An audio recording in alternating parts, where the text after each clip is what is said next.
വെടിനിർത്തൽ അടക്കമുള്ള നിർദ്ദേശങ്ങൾ ഉൾപ്പെടുത്തിയ പുതിയ പദ്ധതിയുടെ പ്രഖ്യാപനത്തിന് പിന്നാലെ നിരവധി ചോദ്യങ്ങളും ഉയർന്നു കഴിഞ്ഞു. ഇസ്രയേലും ഹമാസും പദ്ധതി അംഗീകരിക്കുമോ എന്നതാണ് പ്രധാനം. സമാധാന പദ്ധതി നടപ്പാക്കി കഴിഞ്ഞാൽ സ്ത്രീകളും കുഞ്ഞുങ്ങളും അടക്കം 36,000-ലധികം ഫലസ്തീനികളുടെ കൂട്ടക്കൊലയ്ക്ക് കാരണമായ ഇസ്രയേൽ ആക്രമണത്തിന് അറുതിയാകും എന്നാണ് ലോകരാഷ്ട്രങ്ങളുടെ നിരീക്ഷണം. എന്താണ് ഈ പദ്ധതി എന്നൊന്ന് നോക്കാം. ഗസയിലെ ജനവാസ മേഖലയിൽ നിന്ന് ഇസ്രായേൽ സൈന്യം പിൻവാങ്ങുന്ന 6 ആഴ്ചത്തെ വെടിനിർത്തൽ കരാർ നടപ്പാക്കുകയാണ് പദ്ധതിയുടെ ആദ്യഘട്ടം. ഇസ്രായേൽ തടവുകാരുടെയും ഫലസ്തീനിയൻ തടവുകാരുടെയും കൈമാറ്റം, ഗസ മുനമ്പിൽ പട്ടിണിയിൽ വലയുന്നവർക്കും ഇസ്രായേൽ ആക്രമണത്തിൽ പരിക്കേറ്റ 82,000-ലധികം പേർക്കും മാനുഷിക സഹായം തുടങ്ങിയവയും ആദ്യഘട്ടത്തിൽ നടപ്പാക്കും. ഗസയ്ക്ക് ദിവസേന 600 ട്രക്കുകളിൽ ഭക്ഷണവും മരുന്നും മറ്റ് സഹായങ്ങളും എത്തിക്കുമെന്നും ഖത്തർ വഴി ഹമാസിനെ അറിയിച്ച നിർദ്ദേശങ്ങളിൽ പറയുന്നുമുണ്ട്.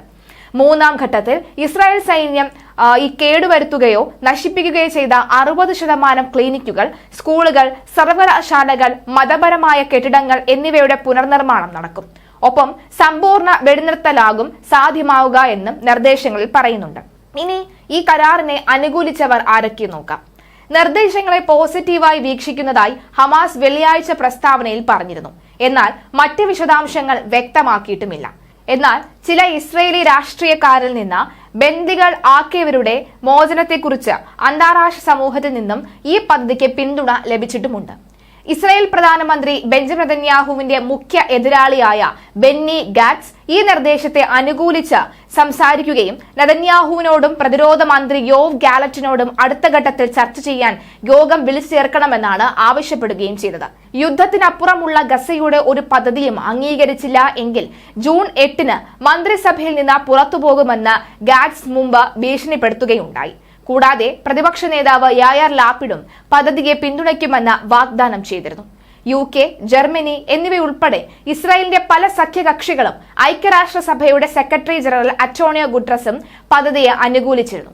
ഇനി ഇസ്രായേലിന്റെ എതിർപ്പ് എന്തൊക്കെയെന്ന് നോക്കാം.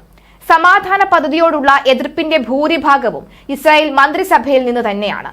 ഭരിക്കാനും യുദ്ധം ചെയ്യാനുമുള്ള ഹമാസിന്റെ കഴിവ് ഇല്ലാതാകുന്നത് ഉൾപ്പെടാത്ത ഏതൊരു പദ്ധതിയെയും അംഗീകരിക്കില്ല എന്നാണ് ബെഞ്ചമിൻ നെതന്യാഹു വ്യക്തമാക്കിയത്. ഒക്ടോബർ 7-ലെ ഹമാസ് ആക്രമണത്തിന്റെ ആവർത്തനം ഇനി ഒരിക്കലും സംഭവിക്കാത്ത തരത്തിൽ ഗസ മുനമ്പിൽ ഹമാസ് തരം താഴ്ത്തപ്പെട്ടതായി താൻ കരുതുന്നതായാണ് ബൈഡൻ പറഞ്ഞത്. എന്നാൽ ബൈഡൻ ഭരണകൂടത്തിന്റെ വ്യാഖ്യാനങ്ങൾക്ക് വിരുദ്ധമായാണ് നെതന്യാഹുവിന്റെ പ്രസ്താവന പുറത്തുവരുന്നത്.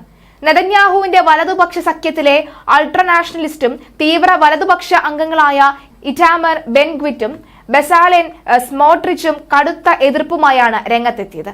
നിർദ്ദേശങ്ങൾ അംഗീകരിച്ചാൽ സർക്കാരിൽ നിന്ന് പിന്മാറുമെന്നും നെതന്യാഹു ഭരണകൂടം തകരുമെന്നും ഭീഷണിപ്പെടുത്തുകയും ചെയ്തു.